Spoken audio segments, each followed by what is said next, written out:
early in your career, you have to develop essentially a persona, a way that people understand you. And typically that means choosing a specific audience. So for sure, when I got tenure at Northwestern or I got hired at Harvard, it was for the contributions, work I'd done on quantitative methodology. And then I think, you have to decide, sort of what motivates you. There's this classic distinction between foxes and hedgehogs. Right. Hedgehogs are people who dig deeply into one subject. And actually, if it's really important for you to be famous, it's better to be a hedgehog. Because you'll be Hedgehog. Okay. Yeah. You'll be known for that one big thing. Right. I'm not a hedgehog, I'm a fox. And of course, being a fox is terribly interesting and fun. You get to think about lots of things. Right. And the danger, of course, is you become a jack of all trades and a master of none.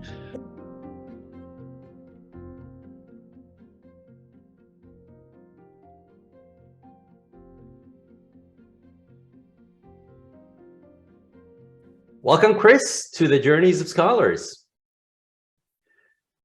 So while good to have you, Chris, on the show. So while academia is a perfect place to sharpen our research abilities towards excellence, tends to be less helpful about mentoring and managing, and also arranging our wider context, so that we can sharpen those abilities to the best of our resources. So this conversation is going to be about the perspectives of how you have managed and arranged your wider context. And perhaps more concretely, we'll be discussing, focusing on your trajectories and some of the macro and micro strategies and habits that you have made throughout your career. So, Chris, you are the Diker-Tishman Professor of Sociology at Harvard University. Prior to that, in 1992, you were a professor in sociology, statistics, and economics at Northwestern. In the past, you've been a chair of both Departments of Sociology at Harvard and also at Northwestern University. You've been a director of the program in mathematical methods in the social sciences and the interim director of economic research at Center at University of Chicago. You've gotten several awards. In 2001, you have been given the Everett Mendelson Excellence in Mentoring Award. In 2006, the Paul Lazarsfeld Award for Methodology section of the American Sociological Association for the recognition of outstanding contribution over the career in sociological methodology. You've also been the editor of Sociological Methods Research for about 25 years. I think that's since 1995. And you are one of the pioneers in causal inference. I would say one of the ones that really have brought causal inference into sociology and adjacent disciplines. Your book with Stephen Morgan, Counterfactuals and Causal Inference, has sold over 15,000 copies. I'm sure those numbers are still counting. And you have, in many different ways, also contributed to other important school of thought. So, Chris, my first contact with you was, as far as I recall, 2018 at the Institute for Quantitative Social Science. At that time, I was a postdoc, and you later also became one of my mentors. One of the main things that came to my mind when I was seeing Chris interacting in the applied stats seminars, but also reading the work that you've done, is the wide scope in your research. And so, besides the contributions to causal inference that you've made, for example, through this important book that you've written with Steve, is that you have also done extensive research in pragmatism, morality, criminality, and the age period cohort models. So, and you were writing a book also with Ethan Foss on the APC models, as far as I understand. You've also been part of founding pioneers with Robert Sampson at the Boston Area Research Initiative. And I keep on wondering, even ever since, basically, how does Chris get all these things together? What's the main sort of key to that? That's question number one. And secondly, we are also advised oftentimes to focus on one topic, but you have really sort of spread your intellectual contributions to several fields. So tell us a little bit more about that trajectory. Certainly, and thanks you, Adele, for inviting me to speak. Well, one of the reasons I became a sociologist is you can study so many different things. And as you indicated, that's what I've done. I think that's a good idea after you have tenure. What I'm often telling the graduate students is, early in your career, you have to develop essentially a persona, a way that people understand you. And typically that means choosing a specific audience. So for sure, when I got tenure at Northwestern or got hired at Harvard, it was for the contributions and work I'd done on quantitative methodology. And then I think, you have to decide, sort of what motivates you. There's this classic distinction between foxes and hedgehogs. Right. Hedgehogs are people who dig deeply into one subject. And actually, if it's really important for you to be famous, it's better to be a hedgehog. Because you'll be known. Okay. Yeah. You'll be known for that one big thing. Right. I'm not a hedgehog, I'm a fox. And of course, being a fox is terribly interesting and fun. You get to think about lots of things. And the danger, of course, is you become a jack of all trades and a master of none. A jackal. No, I think I've avoided that. And in particular, there is a primary focus on quantitative methods, even though I've definitely done research in other areas and thought about other things.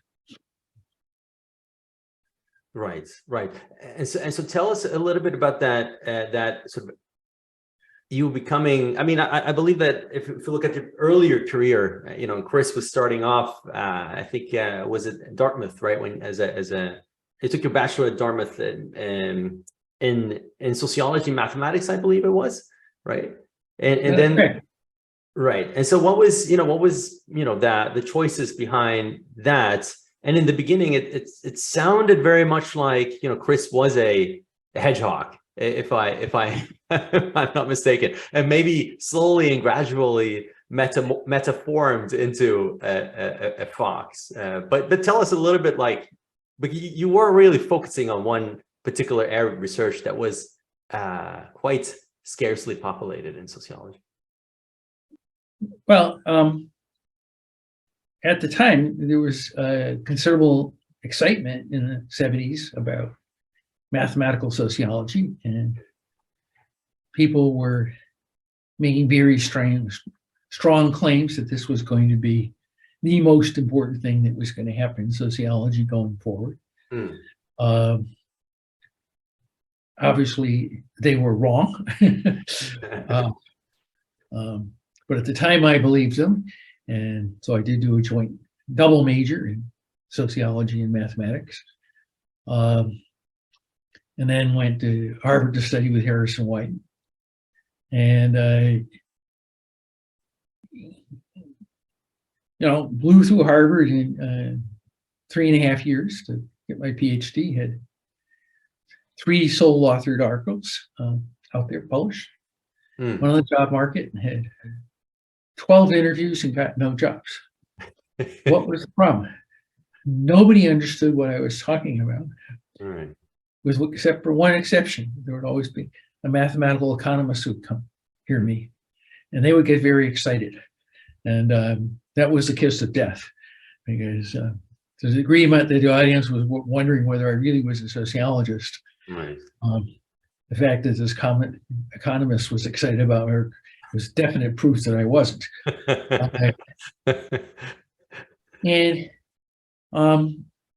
So this was late 70s, and I think the steam was starting to come out of mathematical sociology. certainly there was important work being done in social networks, which was the focus of some of my early work. Right. But I realized I better find a different trajectory if I wanted to be successful. Mm-hmm. I did think at times that maybe I should become an economist. Mm-hmm. Glad I didn't. Economists, a lot of smart economists out there, well worth talking to, but there is fairly narrow perspective, which is kind of not my style at all. Mm-hmm. I ended up doing a postdoc at the University of Wisconsin and the Institute for Research on Poverty, where I met Rob Mayer. Mm-hmm. And Rob was a demographer and very interested in population change. And we just hit it off. And over the next 2 decades, we published 16 papers together. Oh my God. That's not a bad. That was quite a collaboration. I think after that point, we were both full professors, and it made much more sense for us to be, collaborating with graduate students. Mm-hmm. In addition, I had left Northwestern and gone to Harvard. He had left Wisconsin and gone to UCLA. Right. So instead of having a 3-hour car drive between Chicago and Madison, we had 3,000 miles between us. Right. So that didn't help either. And this was before the age of the internet, right? You have like video calls, you had the phone, obviously, but it wasn't the same thing. Yeah. And certainly we did not have Zoom, and I think we all recognize, right, that Zoom has changed how we relate to people in just the last 3 years. Right. And this is a good example. I sit here and talk with you, and you're in Sweden, and I'm in Florida, and Exactly. 10 years ago that wouldn't happen, much less 30 years ago. So tell us, Chris, you said, this is one of the interesting relationships among the disciplines, is that relationship between sociology and economics. That is a little infected, maybe from a sociologist's point of view. From economists, I'm not sure they even think about it. But sociology, that's the same for me, starting up in economics and then going into sociology. And even Harvard Econ and Harvard Sociology was one department back 100 years ago, as far as if you read the history books. But what was your capital? Like, why would you, you're thinking about econ, what was that influenced by? Because you were mentored by James Heckman, right? The Nobel Prize taking econ, so means that you have a really strong foundation in economics as well. But what's your thinking about that relationship? Well, I did do a lot of coursework in economics as a graduate student. In fact, probably pretty much all the coursework required a PhD. First class I took was the graduate microeconomics course with Ken Arrow, the Nobel laureate. Terrific course. I had never taken an econ course in my life. So it's the only B I've ever been proud of. Because I'm sitting there with all these graduate students in economics who, this is like their 14th course in economics. And kind of wondering what these funny utility curves are and so on. But, what I think is characterized my research generally is sort of the fact that it focuses on doing conceptual work, and at least parts of economics, particularly microeconomics at the time, really focus on conceptual stuff. Right. And after my postdoc at Wisconsin, I was lucky enough to go do a postdoc 2 years at Chicago, where Jim Heckman was my mentor. And, this was the period where Heckman was discovering selection bias. Right. And, his approach to understanding selection bias was entirely conceptual, right? The key idea was we have a theory of how the world works, and then we look at the data. What's the relationship between the data and our theory of how the world works? And what he had most impressively showed is that if you just did a simple regression model, I mean, the classic case was worrying about women's wages. And was it the case that being married or having children lowered women's wages? And he showed that you could have a model of the world in which, in fact, marital status or child status did not affect your wage that an employer would pay you. But in fact, if you just did the regression model would say that those variables did have an effect on your wages.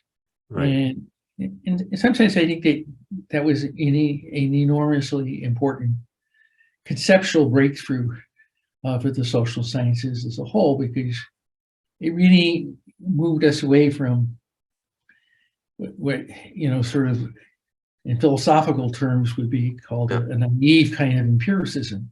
The notion that we can look at the world and what we see tells us directly how the world works. Well, everyone was saying, no. You can directly run that regression equation, but it will not tell you how the world works. You need to have a theory, and then that theory tells you sort of how to interpret what it is that you're seeing. And so wouldn't that, I mean, that's your close collaboration with Heckman and other economists, it just seemed logical that you would have continued down that path, Chris, specifically because, I mean, just think about getting a position, you need to have reference letter writers, and James would have probably written plenty of those for econ departments and so on. So the logical choice looks like should have been Chris, the economist in a counterfactual world, but we have Chris, the sociologist. So, what was the calculation? Well, I don't think there was a calculation. I think it was what happened in terms of opportunity. So I was in my second year at postdoc at Chicago working with Heckman. And I got a call from the chair of sociology at Northwestern. At the time, Northwestern was known as being a radically qualitative department. This was a period in which sociology was in the middle of the methods wars. One of the most unproductive things ever done, In some sense, it was. This is about the 70s, 80s, right? 70s, yeah. What was going on in sociology is, qualitative people were saying essentially, ethnography is what gives us the real data of the world. That's what we see, what's really going on. Quantitative would say, no, it's in the numbers. Well, both were essentially arguing for naive empiricism. Really idiotic.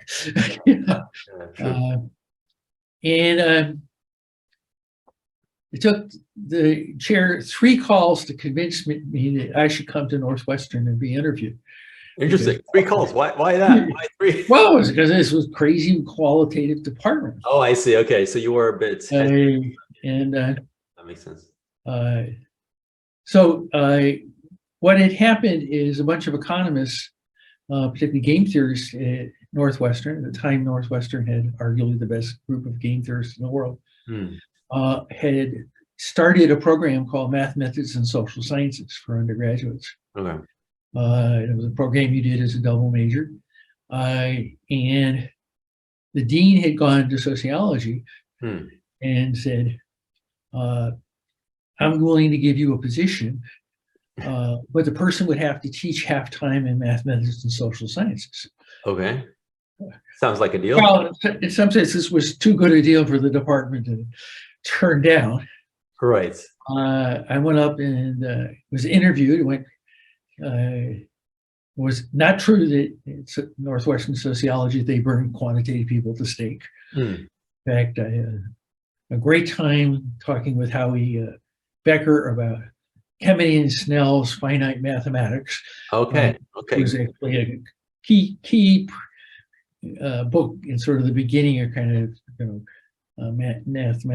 mathematical modeling in social sciences. Right. Obviously, I got along with the economists quite well, and economists basically also say they could hire anybody they wanted, but Winship was the only person who understood what a model was. And that's a compliment. So I got a very nice job offer. I thought about it for a while and said, "Yeah." You accepted it. Okay. Let's go to Northwestern. And it was an interesting question. If that job had not been offered that job, where might my career have gone? And, I was going to ask. I might well have decided to, move into economics, though. Right. Because you were, if there was an offer coming your way from econ, you would have probably maybe taken it, right? I probably would have. Obviously having a PhD in sociology doesn't make you that competitive on the econ market. Right. That's a good point. That's a good one. But on the other hand, you were, as you said, you were one of the few that had already, 3 papers published, and they were quite mathematical. And also, that was one of my questions, that you flew through the whole academic system. When did you start your university studies? What was this at age of?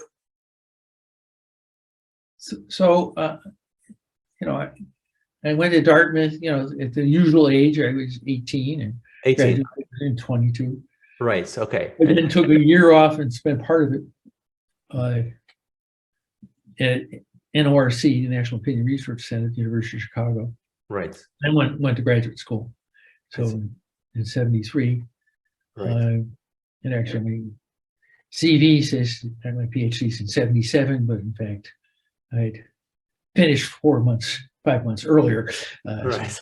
Really 76. But which is quite unusual, right? Quite unusual. In terms of your academic capacity, you are showing quite some strength there. So that would, even if a PhD in sociology might have not been so appealing for an econ department, you still had some good contributions under your belt. Well, so one of the papers was actually my senior thesis at Dartmouth. I eventually published. I had decided to be a sociologist, certainly an academic, by the time I was 15. Interesting. Okay, that's interesting. Tell us some more. Well, I think it really has to do with, I think, 3 factors. So first is everybody in my family, my mother and father, aunts, uncles, were therapists. Oh, okay, interesting. And so at the dinner table, all we did was talk about people. And it was not just a question of sort of describing what was happening, but also trying to understand why it was happening. What's the theory? So in some sense, my social science education started when I was about 5 or 6. Right. Second is I grew up in a classic New England factory town, New Britain, Connecticut, a city of about 80,000. And it was enormously interesting because you could see the whole strata from the factory owners to the welfare people. In fact, in my elementary school, it was literally the case that some of the kids were the children of the owners or the CEOs of the factories. Yeah. New Britain was known as hardware capital of the world at that point. Other kids were from the local orphanage and everything in between.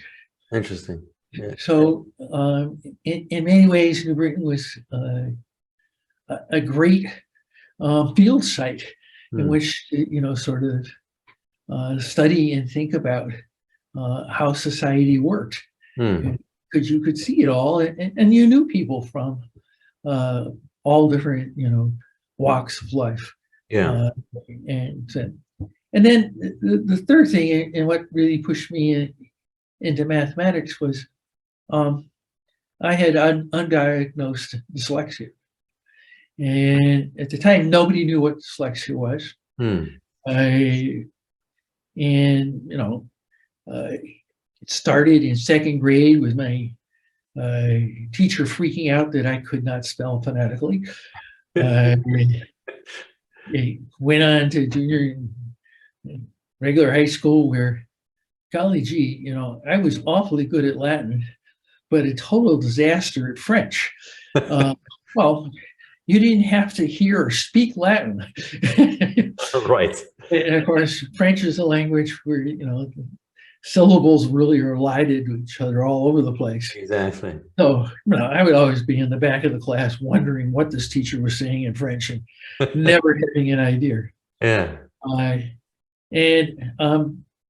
So, that meant, the language subjects, English was also a challenge for me. It was a funny period. I can remember in junior high school, the head of the school met with my mother, and he had the bad news from my mother that I really wasn't very smart, and I was only getting top grades because I worked hard. Unfortunately, he died before I went to Harvard. Unfortunately, I loved to have seen him and said, like, if you want to change your mind, Yeah.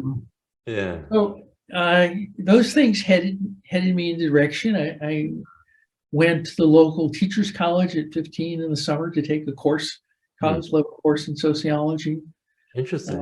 And then as a senior, I did a survey of my high school. Literally showed up in Dartmouth with this box of cards, which was the data. Yeah. Back then, that's how you had data. You had data on cards. On cards, yeah. That's a different reality. Saying, walking into Dartmouth as a freshman saying, where's the computer? I have data I want to analyze.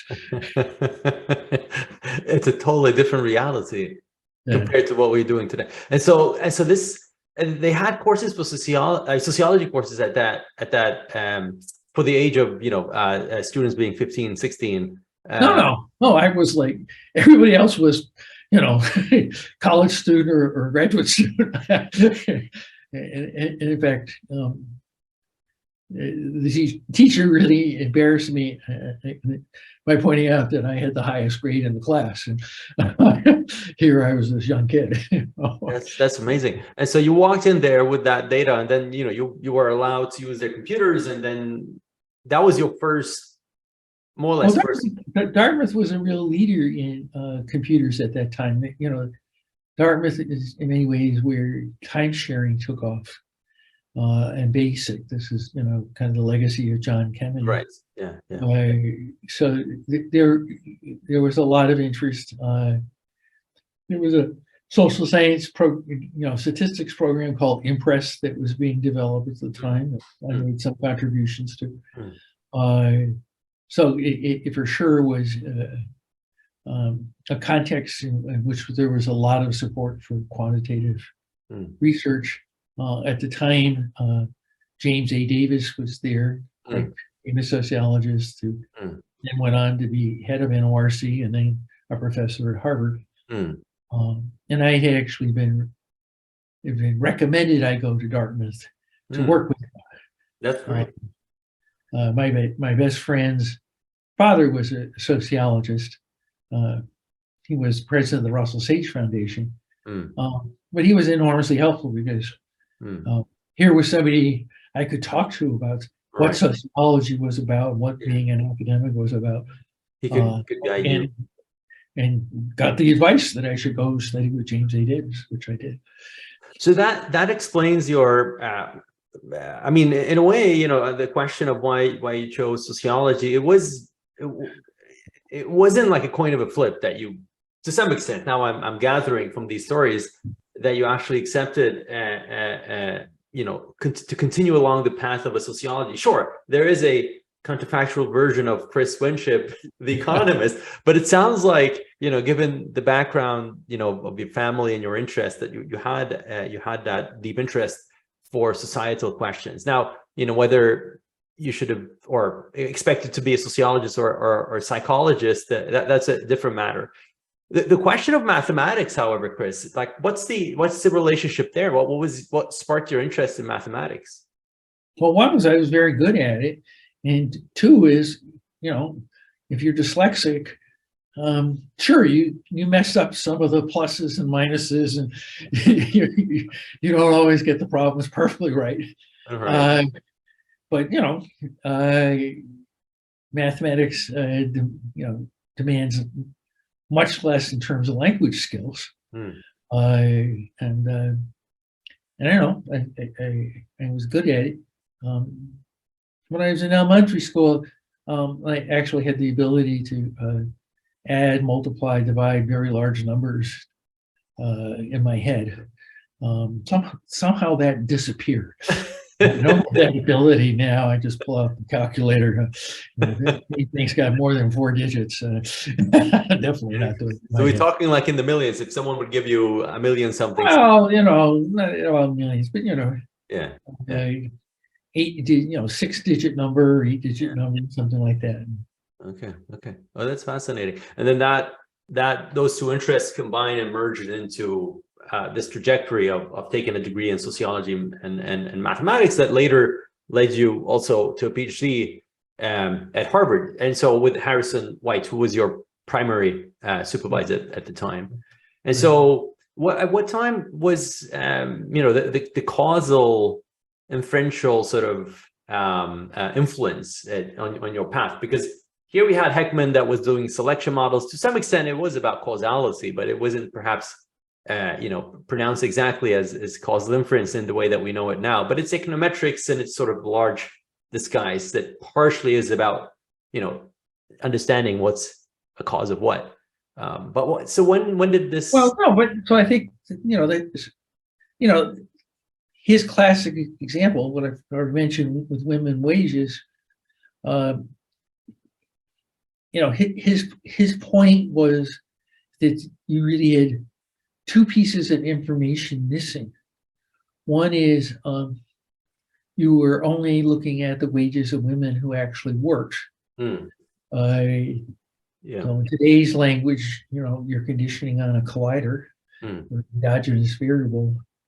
And second, you didn't know what any women's reservation wage was, how much they would need to be paid. Yeah. And in his model, it's really one's marital status in the presence of children that is changing one's reservation wage. Yeah. And that combined with the fact that you're only observing wages for a subset of women is what creates the selection bias. Yeah. But in many ways, within that is exactly, the counterfactual causal model. Right.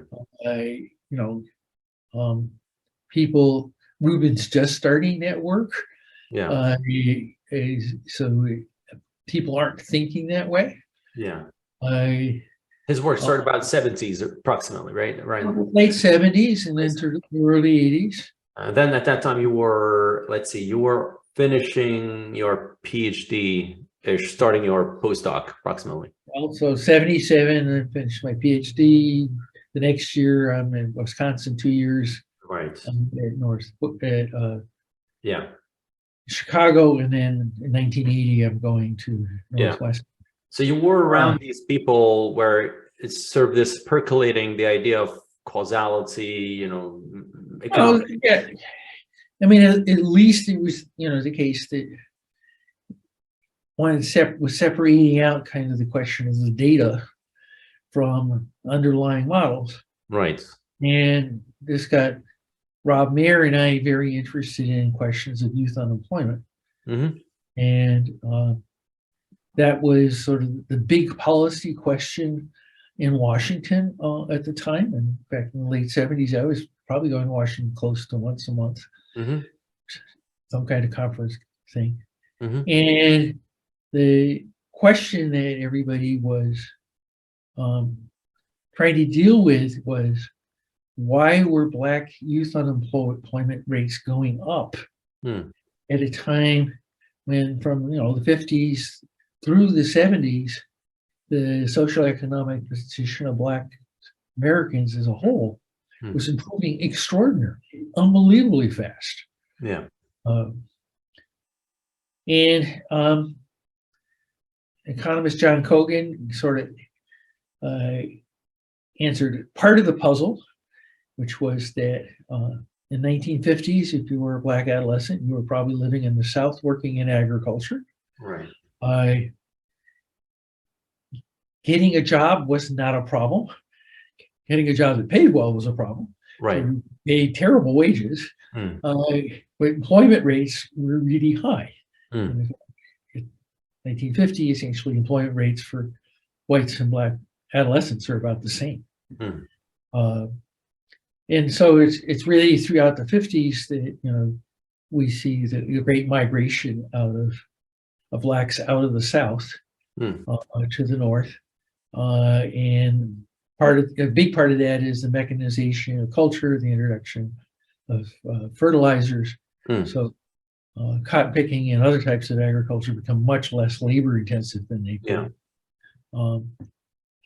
So that was part of the story, but by 1960, the percentage of Black youth working agriculture was down in the single-digit numbers, and yet Black youth unemployment rates were continuing to go up.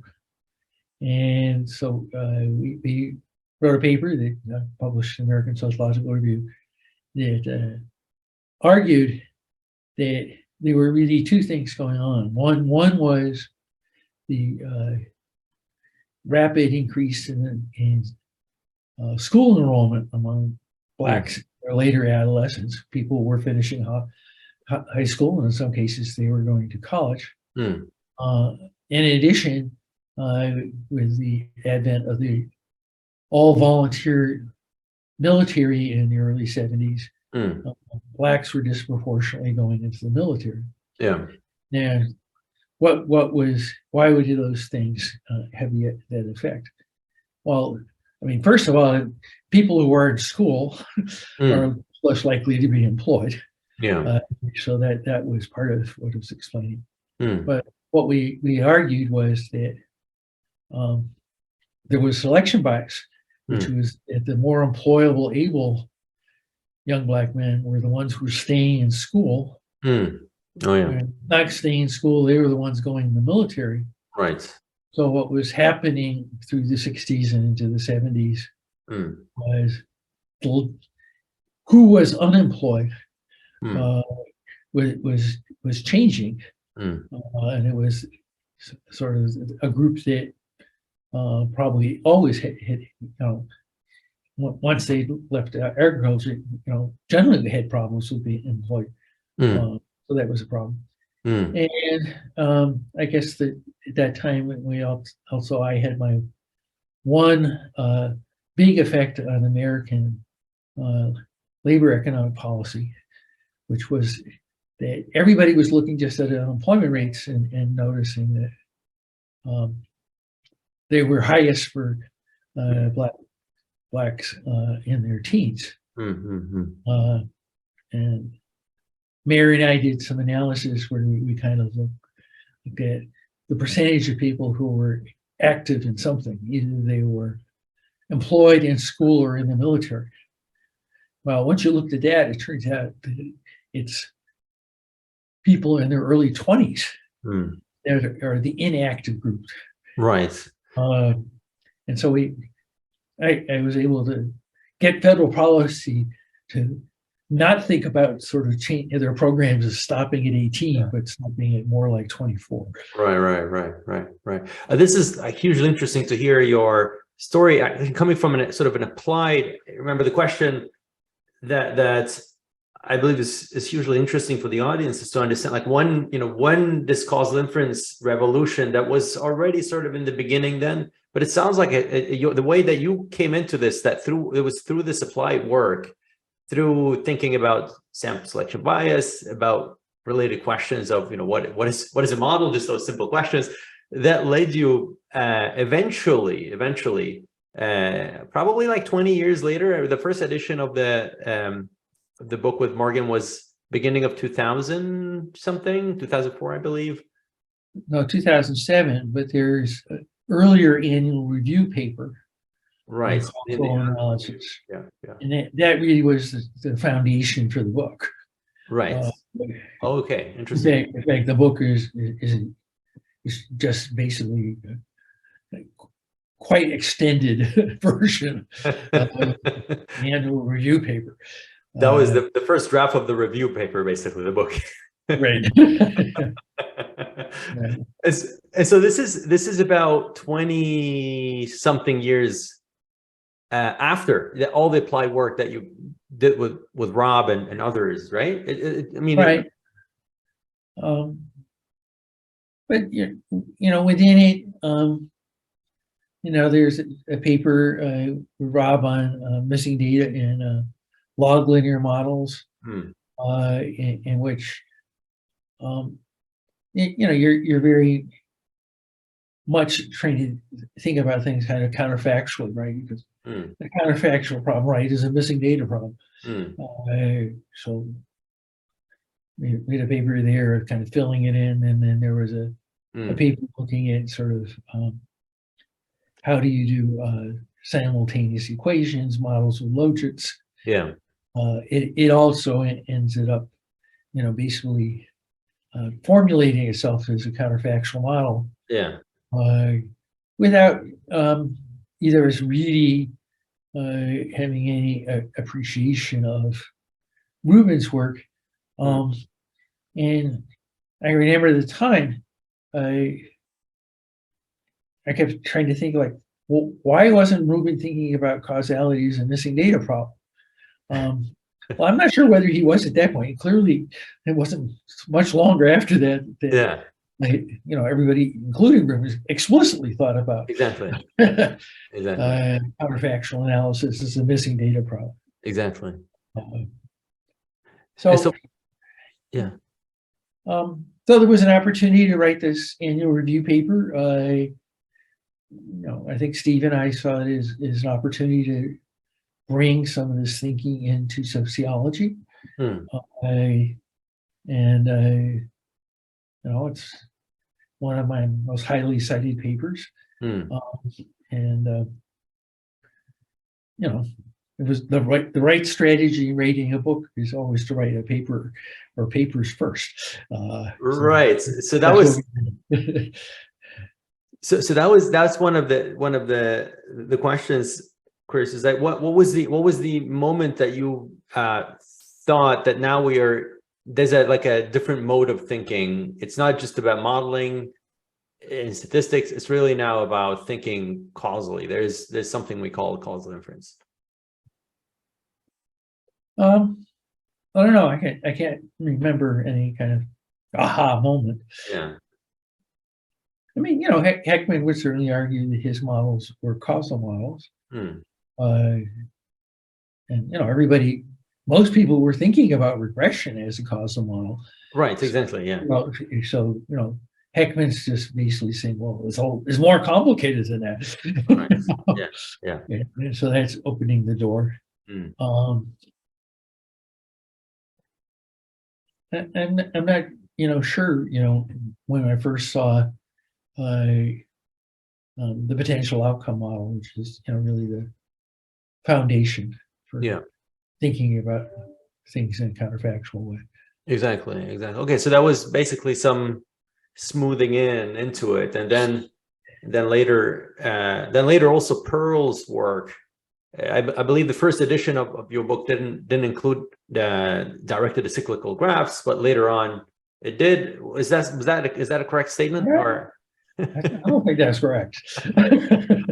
At least Pearl, I think, sort of hats off for the second version. Perhaps in the second version. I think it's in the first version too, because Pearl's first edition was 2000. So our book was 2007. Yeah, I think it was more on emphasis on DAGs in the second edition, so it was already in the Oh, first. yeah. For So sure. what was your moment of, I mean, you know, this big debates between Pearl and Rubin about you know what model was right and so on and so forth. I mean, from my perspective, you can work with both, but what was your logic? What was your thinking about? Well, I think our logic wasn't that much different than Pearl's. And Judea, you know, I've had conversations with him, and you know, he will say, like, you know, Rubin's work was, you know, absolutely brilliant and fundamental. There is one big problem with it, which is all this potential outcome stuff works if ignorability holds. You have no way, no theory of ignorability. You just assert it. And the conversations with Don, that's what he would do. I mean, he would essentially say, you know, if we condition on some basic demographics, you know, age, gender, race, maybe SES or something, then you would have ignorability. That life, you know, life was a flip of the coin after that. Yeah. Of course, as a sociologist, that seemed absurd to me. People are a lot more complicated than that. And you know, so Pearl's argument was essentially he had developed a theory of how you could assess whether ignorability held or not. And his language, or more general language, you know, whether a particular causal effect is identified or not. Right. And of course, you know, path models, causal graphs have been around in sociology for decades. So the movement into Pearl, you know, was easy, right? Sort of like, God, this guy is taking intellectual tools that we've had around for a while and kind of formalizing them and showing why they're important. And I think most importantly, you know, Pearl's idea of a collider variable is, you know, of enormous importance. And then again, you know, there's a debate between, you know, Pearl and Rubin, and, you know, Rubin sitting there, you know, saying, well, yeah, you know, in 1% of the empirical cases, you might have collider variables, but they're generally not important. Yeah. And Pearl's arguing against that. And right. Then Felix Elhort and I wrote that annual review paper that is chock full of examples. Of collider. And I think, you know, most social scientists these days would say, you know, collider variables are everywhere. Yeah. I mean, they're just endogenous variables, right? And so yeah.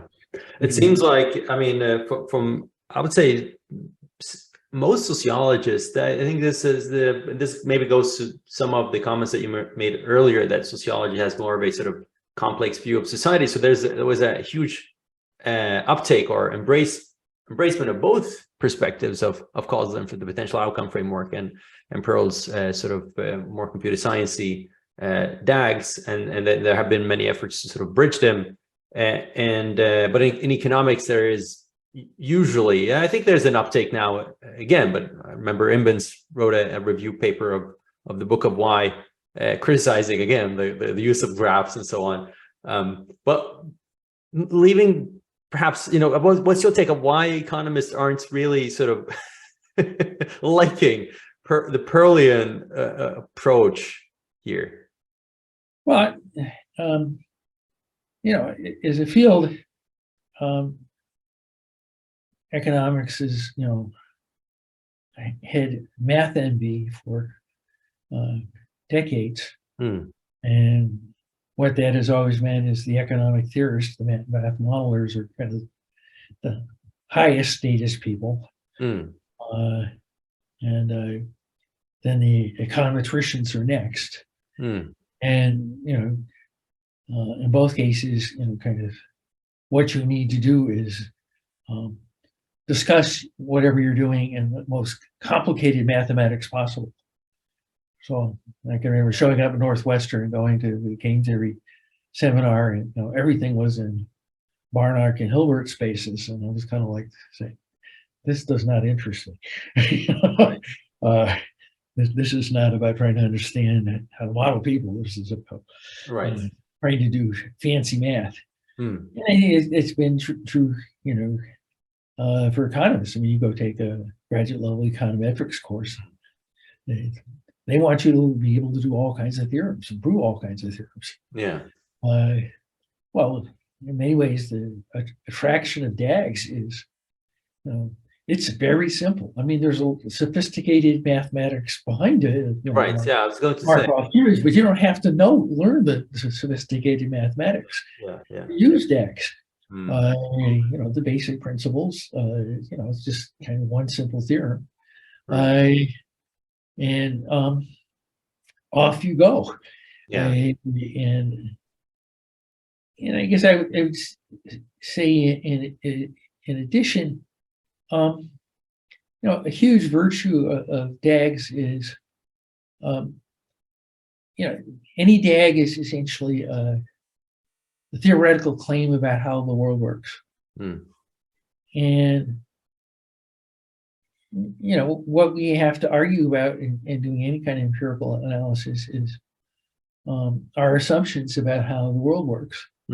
Well, if you and your the person who's disagreeing with you can to do the argument in terms of DAGs, then it's pretty straightforward.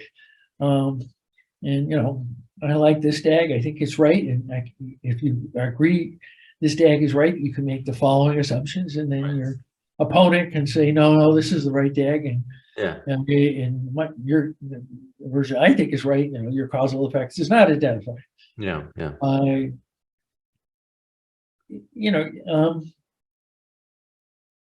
When you start getting into equations, it's easy to get lost, kind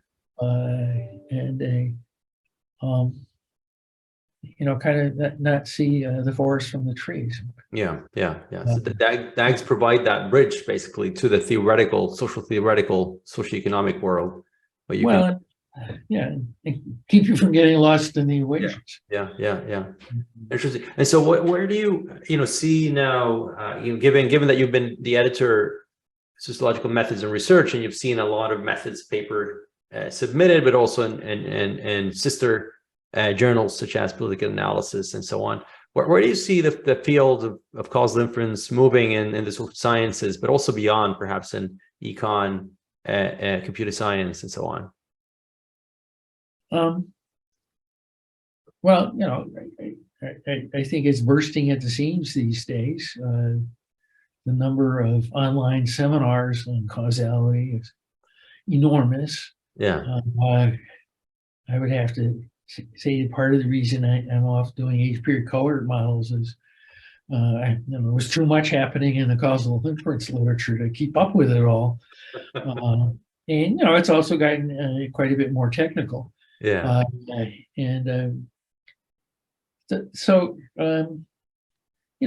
think that revolution is still going strong. I think the real question is to what degree the different disciplines buy into that as a whole, or not. And there, I'm pretty pessimistic about sociology. I mean, yes, there are people out, teaching courses using Morgan and Winship. That's great. I think we're up to 40,000 copies at this point. Oh, okay. We'll have to update your website, Chris. Pretty good. That's great to hear. Every 6 months, we get a check for $1,000 or something. Amazing. And yet, there are departments that are weakening their quantitative requirements. There's this kind of retreat into the, if I know how to do regression, that's all I need to do. It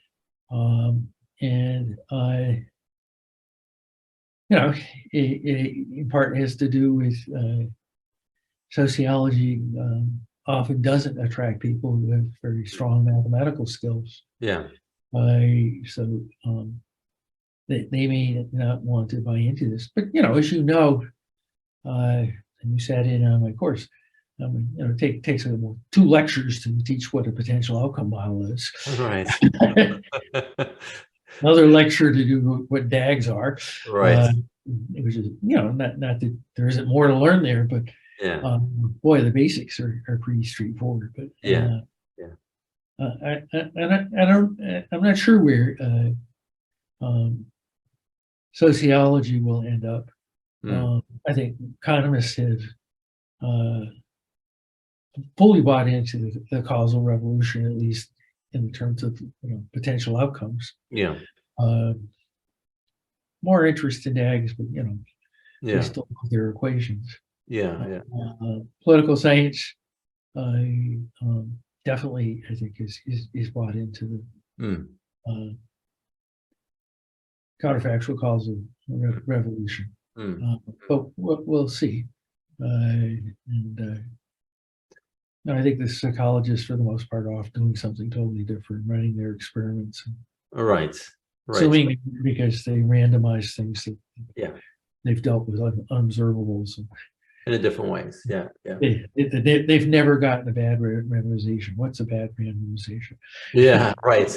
Well, those are the other. They're in the replication crisis. They have different problems. Right. Well, yeah.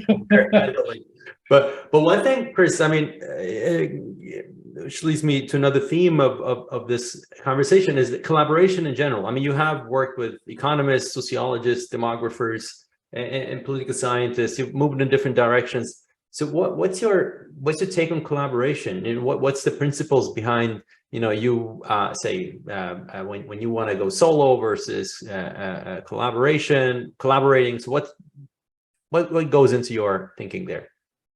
Well, I like to collaborate with people when it's an opportunity to think together, and that's been a big style of my work. It was much more conceptual.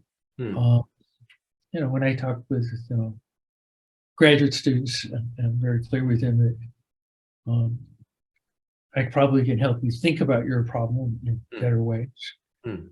If you want to know what you should be doing tomorrow, I probably don't have any advice because I'm trying to figure out for myself what I should be doing tomorrow. And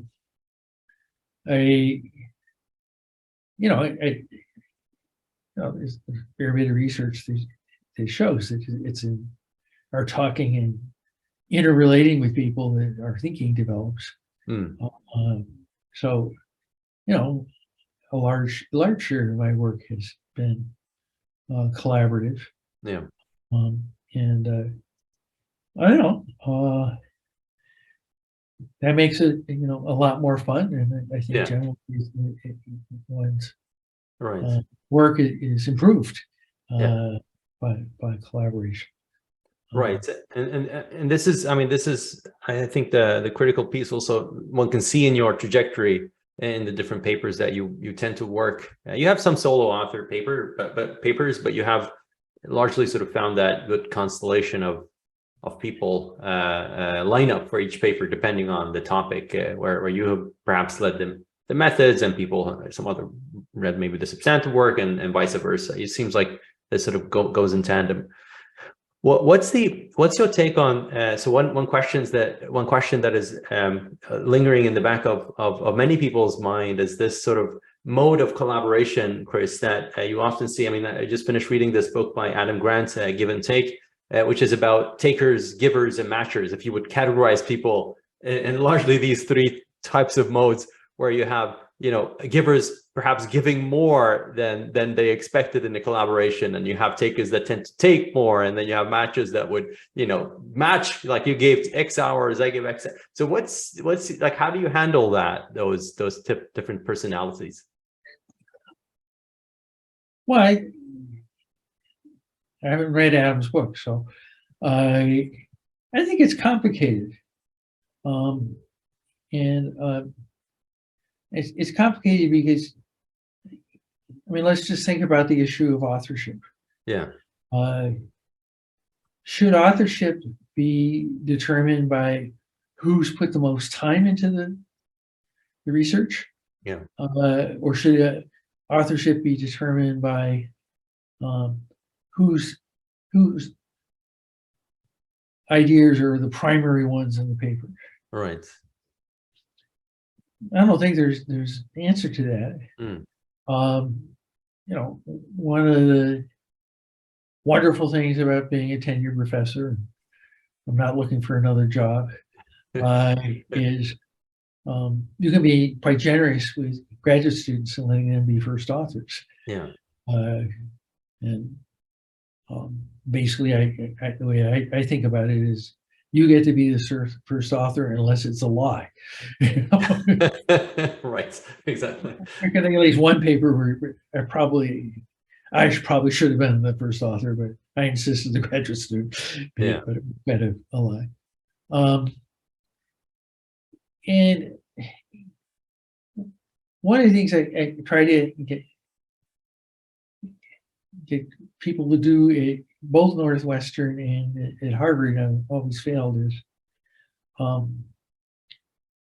to actually be explicit about what the working contract is. Right. I've actually suggested that. That you actually write a contract. Well, or there should be a set of norms in the department. Yeah. When I was at Northwestern, there was one senior colleague who thought if a graduate student did more than 10% of the work, they should be sole author on the paper. Golly gee, you know, not many faculty wanted to collaborate under those.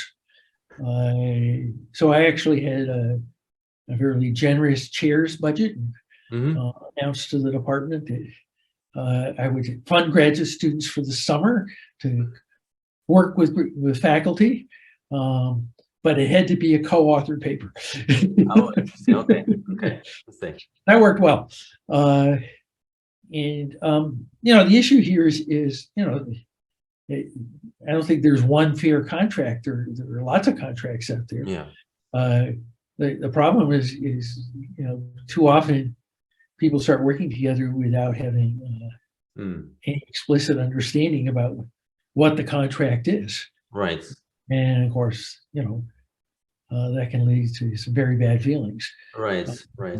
And so I think that's a place where certainly sociology as a discipline has failed. And so how do you handle that, at least within the framework of what you said, Chris, and like that failure?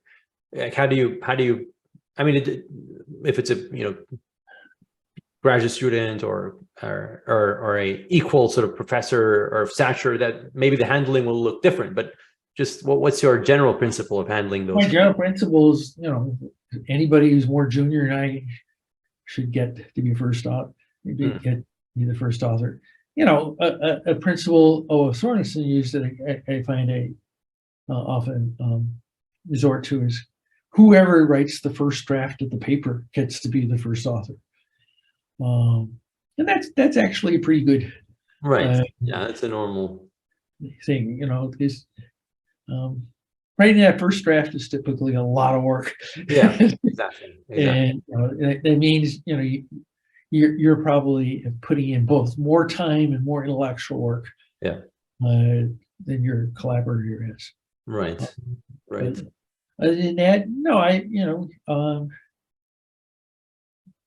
you often see with untenured faculty that there are times when there are real tensions between them and their graduate students. So they're all under this pressure to publish. Yeah. I don't know.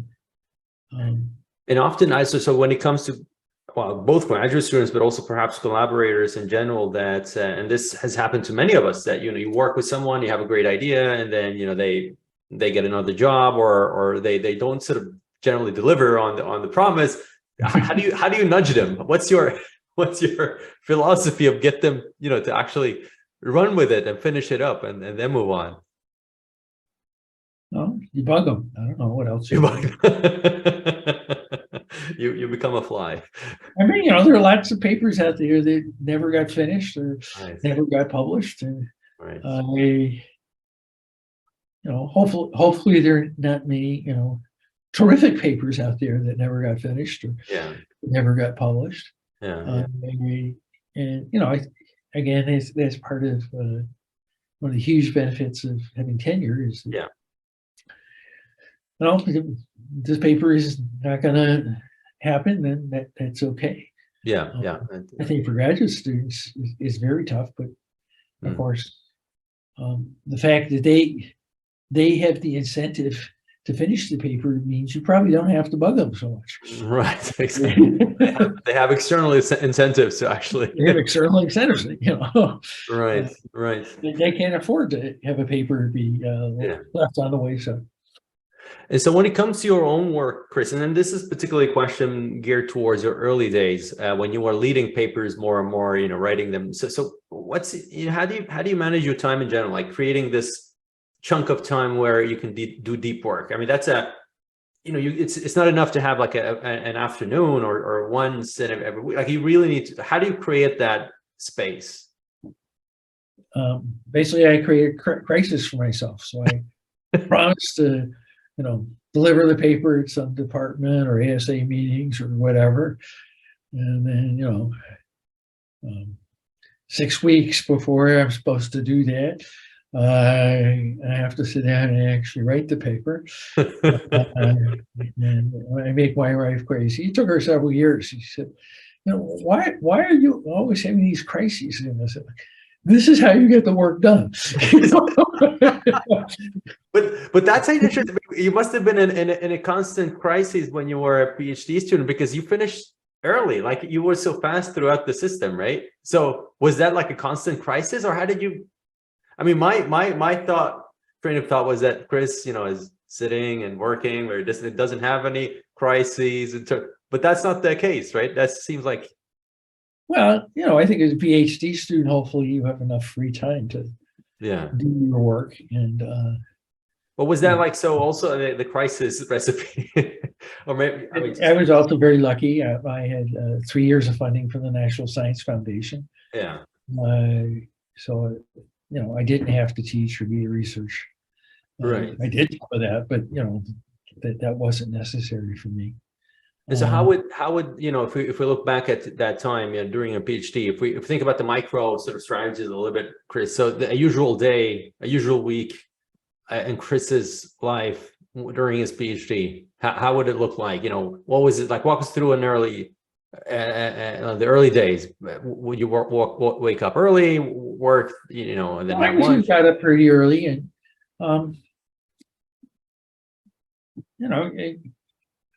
either I took or audited a lot of classes. I think that's something graduate students should do a lot more of. It's hard to convince them that, this is going to be the last time in your life when you have major amount of time available to learn different things. Right. Or at least learn about them if you're auditing courses. Yeah. So I do that.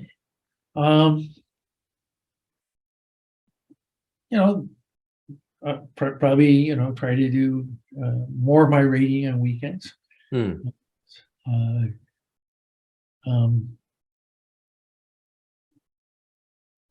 I certainly felt pressure to get works published. I don't know. I just kept trying and trying. My undergraduate senior thesis, the paper that I published, in some sense is brilliant, and it's a terrible paper. How? Well, there was this unsolved problem in balance theory. Yeah. How do we do balance where we have degrees of liking or degrees of disliking? Right. Okay. And, so that paper actually provides a solution to that problem. Okay. Was I able to sort of pull in the sociology, fill it out. I think one of the things that as a discipline, maybe we should be questioning is how, why do our papers have to be 30 or 40 pages? Why do you have to, genuflect to Weber and Durkheim and whoever? Yeah. This is pretty unusual. We're kind of thinking pretty much the extreme of the social sciences in this respect. Right.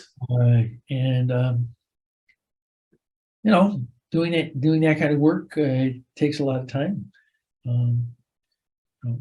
I was always thankful if I had a collaborator who was better at it than I was. But it really is. I think unfortunate is it slows our productivity down that we have to. The length of these papers, like the expectation of having to go through, Weber and whatnot. I mean, I was being a little. I know, yeah. But yeah. In psych, they think you can. Yeah. 10, 12-page paper. Public health, you can do a 10 to 12-page. Exactly. Somewhere in between.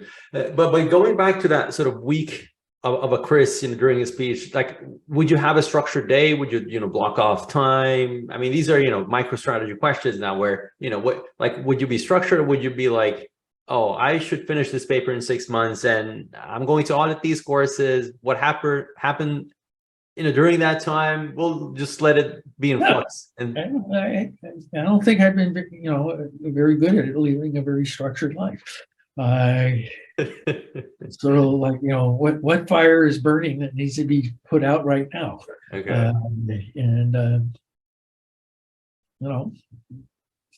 That leads to, very intensive periods of work. Obviously, sure, you try to find days because you have had at least half a day, if not a full day, in which to focus.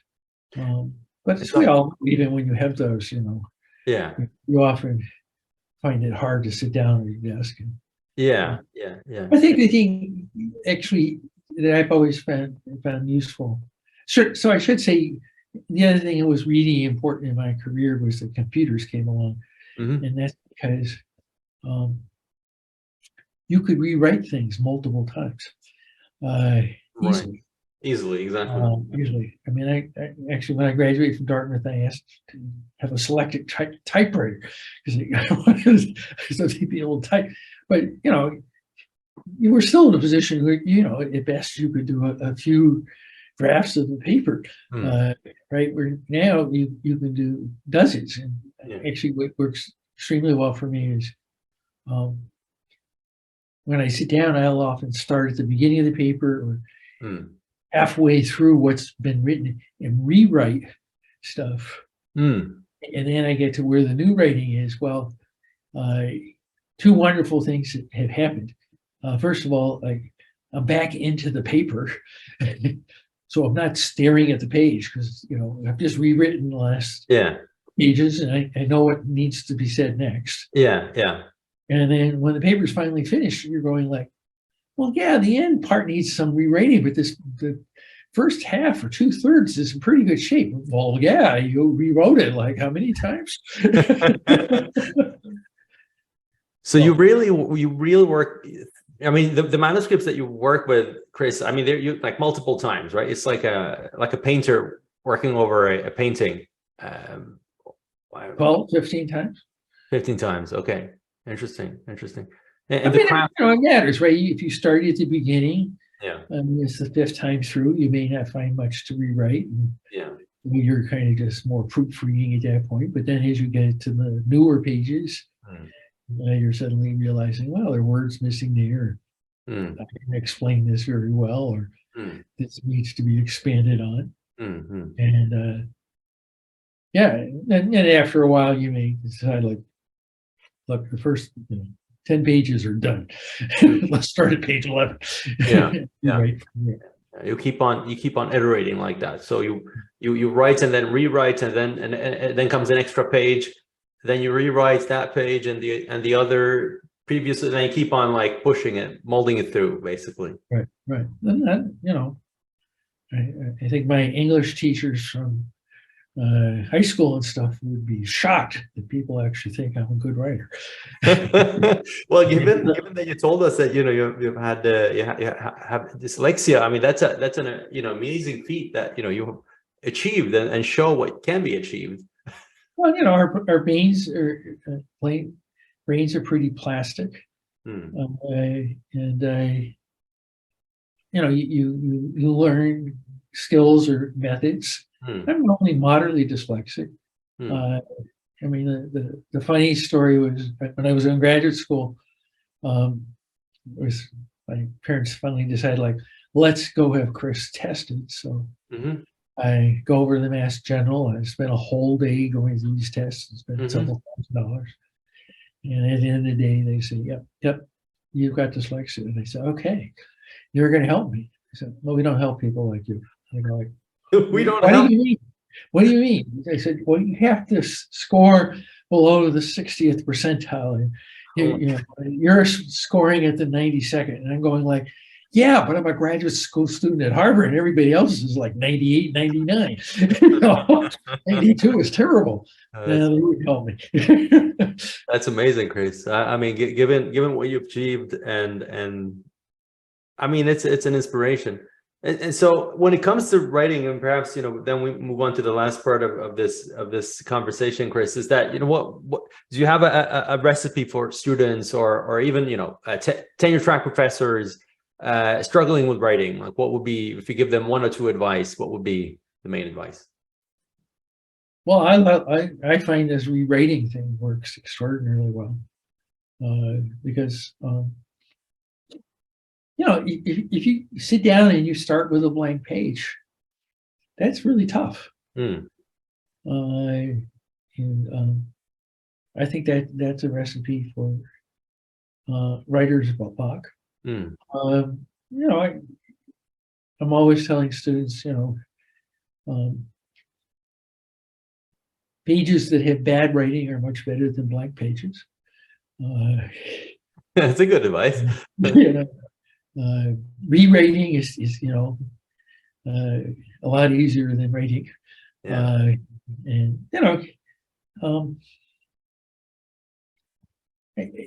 I think the mistake many people make is that they believe that the process is, we sit there and we think something through, and then we write it down. Where I think in reality, and there's research that supports this, it's in the writing that we're doing the thinking. And so if you understand that that's what's going on, well, sure, that first attempt may not look so great. But there it is. And, as you rewrite, you rethink. Interesting. So I think that it's critical to understand that. And then, what goes with that is talk to people about your ideas. Because in talking with people about your ideas, you will be thinking about your ideas. And, you will be forced to actually clearly explain what it is you're thinking. Well, that can be a real challenge. So, that's terrific. So you're trying to explain to a colleague or a roommate or a relative, what it is you're doing. Well, great. And doing it, you're forcing yourself to think about how to explain things. Well, that's a really good advice, Chris. I mean, basically what you're saying, thinking through writing is one phase of the writing process, and then writing to communicate is probably a second phase, which is the editing phase, and then you sort of even before you write, right, you may be talking to somebody. I'm thinking about doing a project on so and so, or I've been thinking about this problem.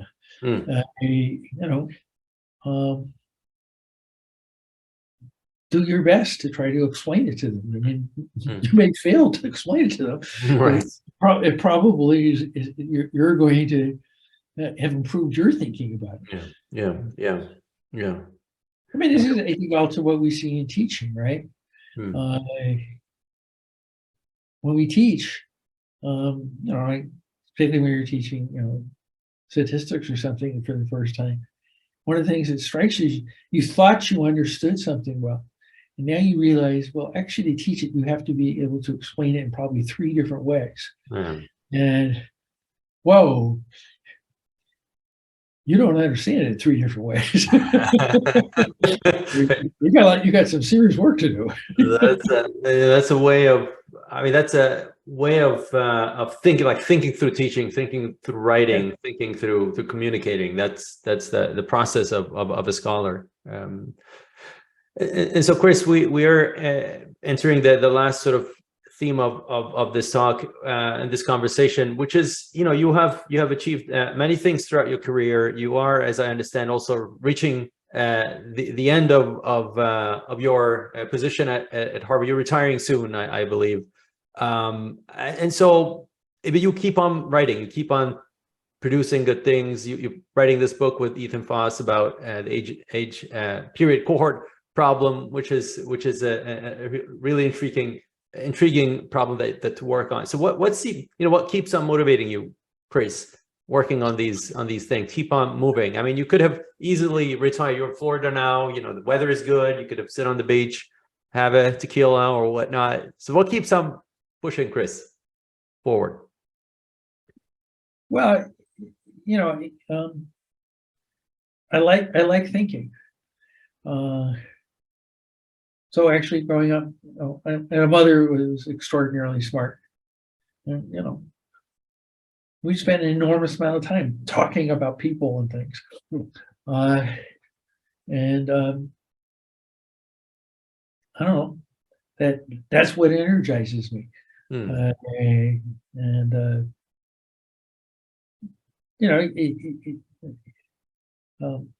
We'll see what the future brings. Obviously, one of the big pluses of being in a university, and I should say the way Harvard works it is you get to, they stop paying you, but you get to be a research professor for 5 years. Okay. You can pay yourself if you have grants, and then you get to be emeritus. There are people around to think with.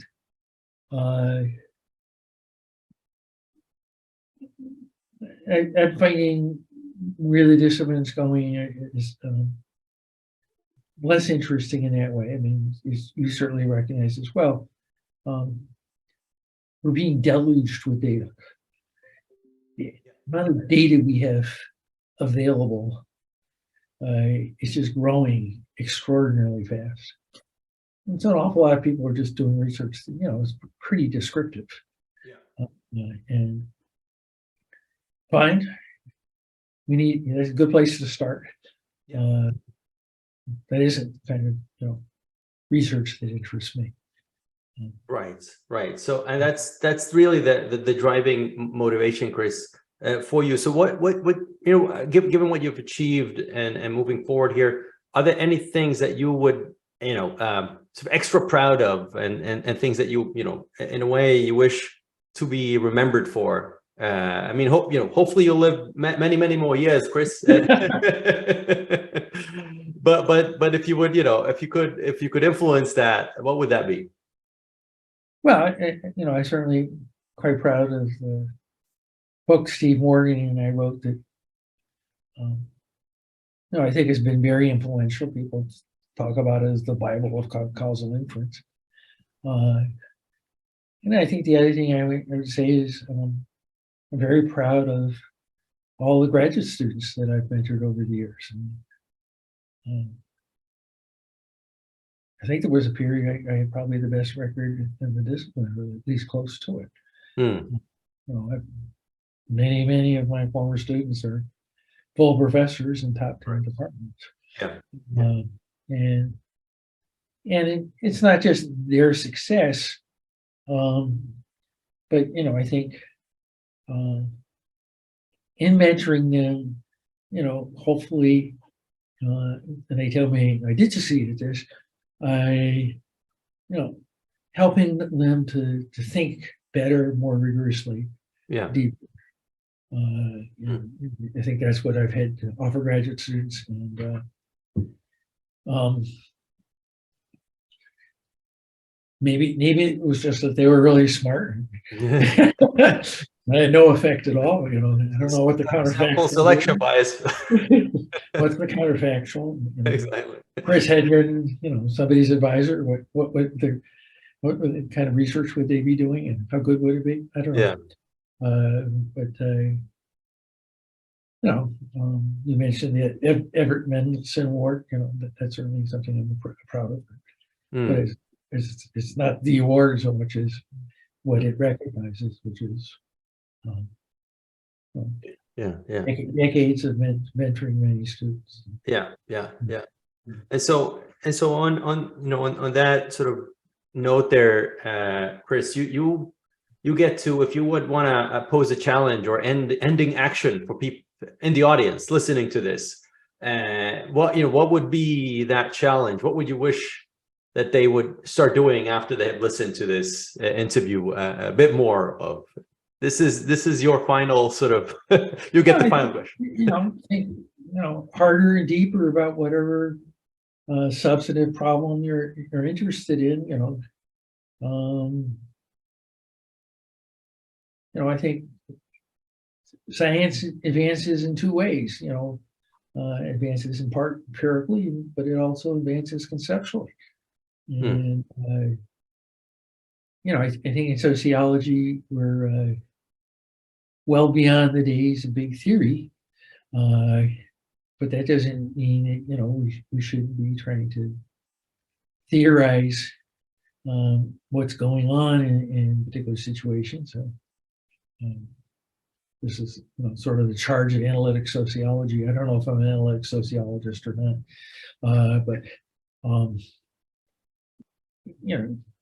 really trained to understand the processes, and I think what's key to that, this is in the first lecture in my required graduate stats course,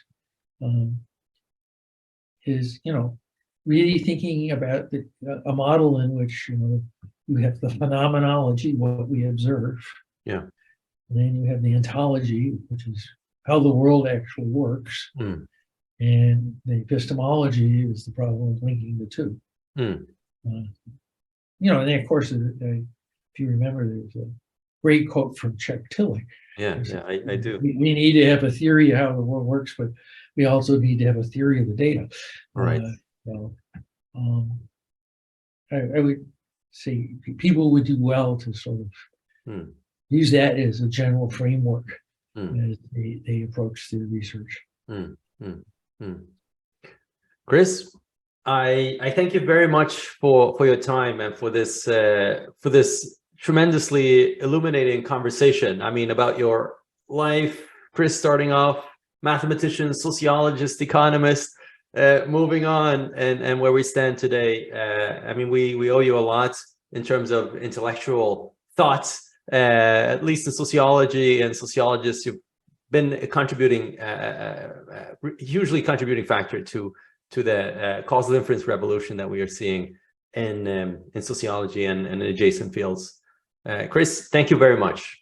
You're more than welcome, and thank you for the opportunity to talk with you.